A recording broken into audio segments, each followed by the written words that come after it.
একসঙ্গে ঘুরছেন থাকছেন তবুও কেন বিয়ে করছে না অঙ্কুশ ঐন্দ্রিলা এবং বনি কৌশানী? জানেন কি সেই সব অজানা সব তথ্য? ওপার বাংলার জনপ্রিয় দুই তারকা দম্পতি অঙ্কুশ ঐন্দ্রিলা এবং বনি কৌশানী দীর্ঘদিন যাবৎ ওপেনলি প্রেম করে যাচ্ছে এই তারকা যুগল, কিন্তু বিয়ে করার কোনো নামগন্ধ নেই। বছরের পর বছর একসাথে থাকা হচ্ছে, একসাথে ঘোরা হচ্ছে, মিডিয়ার সামনে বলা হচ্ছে আমরা প্রেম করছি, কিন্তু বিয়ের কোনো নামগন্ধ নেই। পুরনো বছর পেরিয়ে নতুন বছর আসছে, বিভিন্ন সময় বিয়ের গুঞ্জনও শোনা যাচ্ছে, কিন্তু সত্যিকারের বিয়ে আর হয় না। তবে এর পেছনেও কিন্তু একটা বিশাল কারণ রয়েছে। প্রথমেই আসি বনি এবং কৌশানীর কাছে।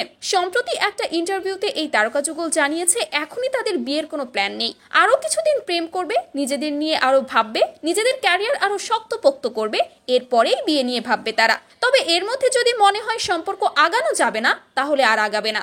তবে এখন যেহেতু ভালো আন্ডারস্ট্যান্ডিং আছে, তাই এখন প্রেম চালিয়ে যাচ্ছে, ভবিষ্যৎটা পরে দেখা যাবে। তো এই হলো বনি এবং কৌশানীর বিয়ে না করার কারণ। অর্থাৎ তাদের বক্তব্যে এটা মনে হচ্ছে যে তারা এখনো শিওরই না যে তারা একে অপরকে আদেও ভালোবাসে কিনা, কিংবা তাদের সম্পর্ক আদেও বৃদ্ধকাল পর্যন্ত টিকবে কিনা। তো যাই হোক, এরপর আসা যাক অঙ্কুশ এবং ঐন্দ্রিলার কাছে।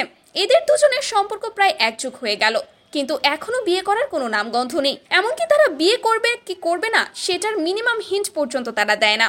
অন্যদিকে বিভিন্ন সূত্র থেকে জানা যাচ্ছে ঐন্দ্রিলা বিয়ের জন্য এক পায়ে খাড়া, তবে অঙ্কুশই নাকি বিয়েটাকে বারবার পেছায়। হয়তো কোনো একদিন হঠাৎ বিয়ে করে চমকে দেবেন এই তারকা যুগল, এমনটাই জানিয়েছেন তারা। তো ভিউয়ার্স, এই ছিল আমাদের আজকের ভিডিওটি ভালো লাগলে অবশ্যই শেয়ার করবেন এবং ভিডিওটি নিয়ে আপনাদের যদি কোনো মন্তব্য থাকে কমেন্ট করে জানাতে ভুলবেন না।